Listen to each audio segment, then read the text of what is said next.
£80 billion. I'm in the city of Inverness, which is, this is my home, well, my birthplace effectively, because I was born in Dingwall. Back then the hospital here was pretty crappy. It was actually army barracks back then, army hospital. My friend Jamie was born there, and his younger brother, me and him, were born in Dingwall. Anyway, £88 billion. That was the fee for building something that just benefits English. But the thing is, this is the HS2 line I'm talking about now. The thing I don't understand at all one bit is when they say this is needed because people are standing on trains. That is kind of sad. It's sad that it takes so much money to do anything in Britain. It's sad, shitting, because I see the word shitting as being interchangeable with the English government. Because I don't like saying England so much, because I actually love England as a country. I've been all over it. I know it very, very well. I know all the best little spots. If you want a tour guide for England, I'm your man. But and I don't mind many English people. I can't stand many as well, but I can't stand many Scots. So I mean that, you know, all balance itself out. I actually can't stand most people. It's not true. Actually, no, it's true. Anyway, £88 billion, the HS2 link. Now, it doesn't benefit Wales, it doesn't benefit Scotland, and it sure as shit doesn't benefit Northern Ireland. So what are they all paying for? Actually, what is most of England paying for? It's paying for people in Birmingham, and does it go to Manchester? I don't even know. But it's paying for people to not have to stand. People are still getting on trains every day. I know, because I take trains all over the UK. People are still getting on the trains. They're still being charged a shitload of money for it as well. They could actually put more trains and improve the signals. They just need to get some people, some specialists from any country other than England, to come and sort the signalling out, and that would actually fix all the problems. They wouldn't have the high-speed link. They can't show off. There's no point trying to be Germany. There's no point trying to be France. Britain's not any of these countries. It's not Japan. It's a former empire with delusions of grandeur. I keep on saying it. It is an empire on decline. America's the next empire on decline, but Britain's the one that should have already died, and it hasn't. I mean, sorry. So we're dealing with this little kid that won't let go of his childhood. That's kind of what it is, you know, spoiled little child, won't let go of it. So £88 billion. If you look, the population of the whole UK is, 60 million people. If every single person wanted to catch the train every day, to justify £88 billion, it would have to be taken into their damn it, I swore, to their fucking door. You know? It doesn't make any sense. So when you work a lot of these things out, it never makes sense. But, you know, is it just to create jobs? Is that what the reason is? Is it to say, oh, let's look, the economy is going to shit right now. It's happening in America too. Is this how we pretend, how we go la la la la, I'm not listening, it's not happening, the recession's not coming, you know, the collapse is not near?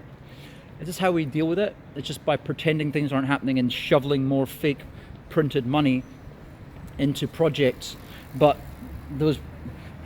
still making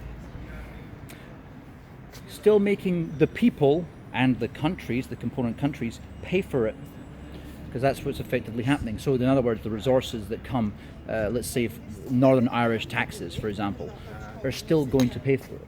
Scottish taxes and oil are still going to pay for it. Anyway, that's the thing I have a problem with. They already spent $7 billion, they've done nothing. And the reason this is because they chose to use British companies. It's a well-known fact that if you want to do anything in this world, do not bring it to shitting, right? Because you're going to have a whole bunch of people sitting there, just got to have my cup of tea first, yeah? Just let me have my cup of tea. And then you get back there at 10 o'clock and guess what they'll tell you? Have you done that yet? Those TPS reports? Inside joke, not really. It's from a movie. But it doesn't matter. You go back at 10 o'clock, you go back at 11 o'clock, same story. Oh, I was having a cup of tea, but I was just finished my cup of tea, and then I'm going to have another cup of tea. And that's pretty much what happens. That's why fuck all will happen down there. Because the work ethic and shit has changed. This is why the buildings, as you look around you, I was mentioning in another episode how we could build, well, look at that there, right? Look at this. This was probably built when Maggie Thatcher was in power, or one of the other Tory fuckers, right? Look at this. You see all the little gargoyles and stuff all over it. You see the actual the effort that went into building it. You see the buildings that I showed you at the start, the Caledonia Hotel. Actually, let me just show you again. I'm just going to walk down that way. This is what I'm talking about. These shitty buildings, like that's almost good as far as they go, right? That one there. They probably cost 10 times the amount, even if you adjust for the actual time that we're living in, than buildings like those at the end of the street, right? Oh, you know, I wish this. I don't know why I'm using the back camera. The what's it called? The focus never works properly. I'm using the back camera because I've got this dot on the camera at the moment. It's really annoying the shit out of me. And come on. Yeah, I'm not buying a new phone yet. I'm waiting to get one of those new Huawei ones. And also I'm waiting to get this phone re-seen again over in Slovenia, and I won't be back there for another couple of months. Yeah, look at that. So you check those marble things there. I don't know why the camera's moving so slow. Oh, damn it! That's what I'll have. It doesn't matter. I was going to say that it must be a really high resolution video. You're going to see the atoms on my face right now. But yeah, so buildings like that piece of crap over there, they probably cost the same to build as that beautiful monstrosity. I call that a monstrosity. It's probably the wrong word to use. Same as the hotel there. So when you get told that 7.6 billion pound has been spent on the HS2 link, you think, they must be making some inways. No, they've done nothing. They would have made some applications. A couple of people drew some pictures. I scribbled some pictures. No, it's not even Scottish people who'd be hired to do it. It's gonna be maybe mostly English. Let's say it. So yeah, I scribbled some pictures, and they made applications, and they've jumped through hoops and paid application fees. And they paid maybe licensing fees for stuff. You know how, like, you come along, you invent 3G wireless, right? Or let's say you invent radio. Let's say you invent frequency modulation, right? And then you invent the whole gigahertz radio frequency, or let's say microwave radio. Now, if you then start to transmit it, the government wants money. They've done nothing. They've created nothing, but they want to say that you need to pay for the airwaves. I'm just giving you an example of how governments can monetize anything, any bit of your effort that you spend. They can monetize it somehow to magically say that you owe them money, right? And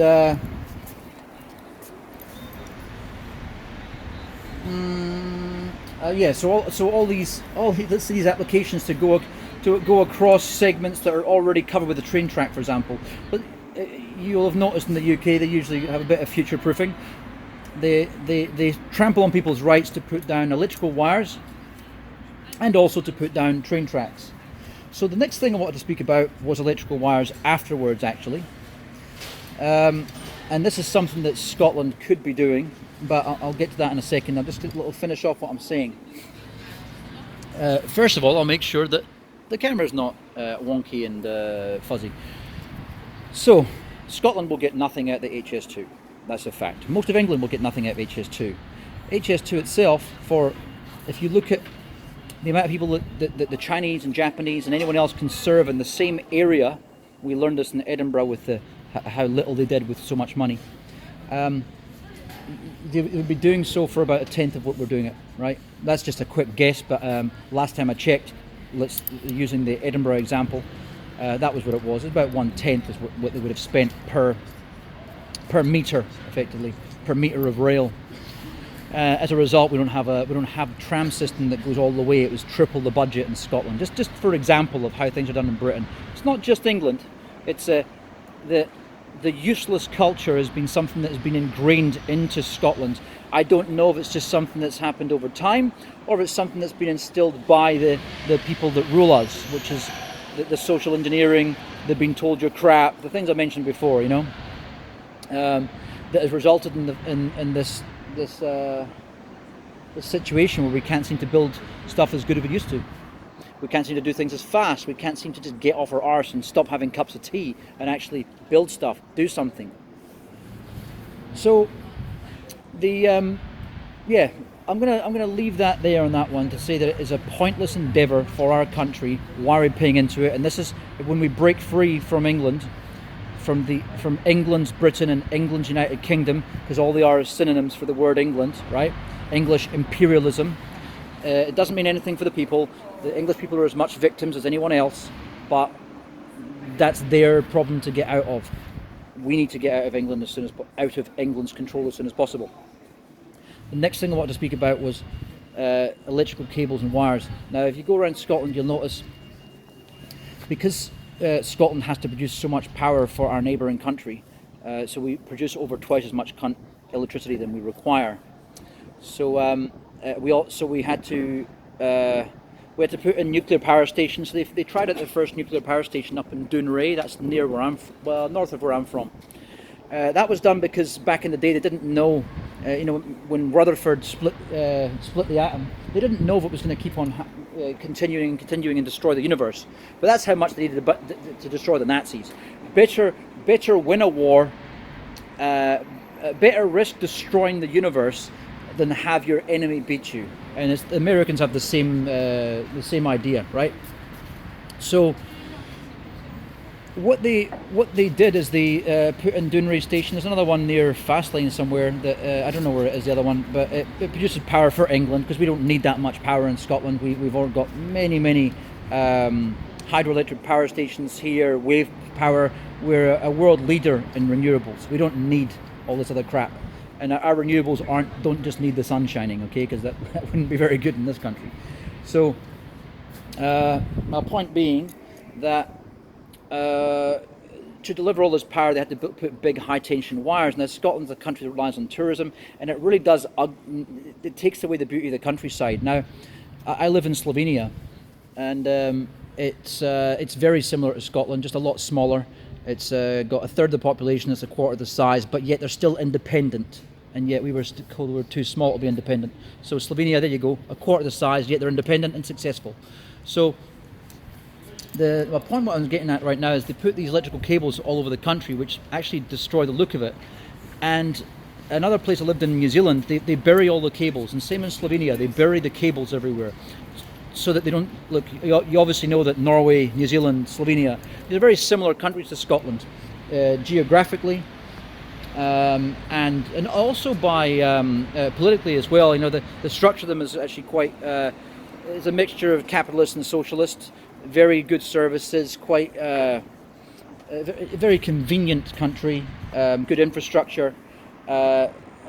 Most of them have got better infrastructure than Scotland because we don't spend our money in our own country, we spend it in our neighbour's country. But we still have fairly good infrastructure here, about half as good as what it should be. Well, maybe a bit less than that. My point is they should be burying all these cables. So one of the first things they should do when they do declare independence, because that's what will have to happen, is they need to start, where these lines come in, they need to start burying massive cables, and then it'll create a lot of jobs, by the way.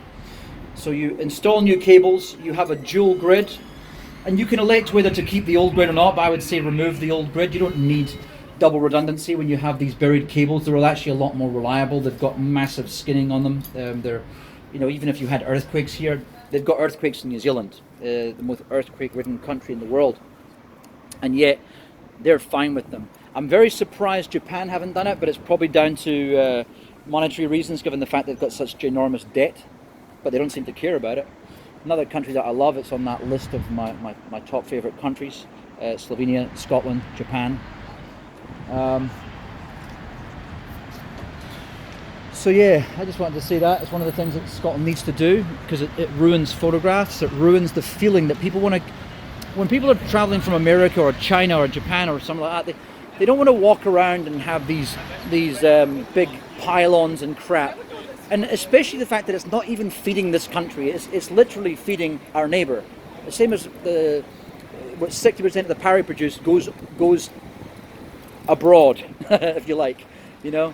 So that shit needs to change, and we can still deliver that power overseas if we put in subterranean cables.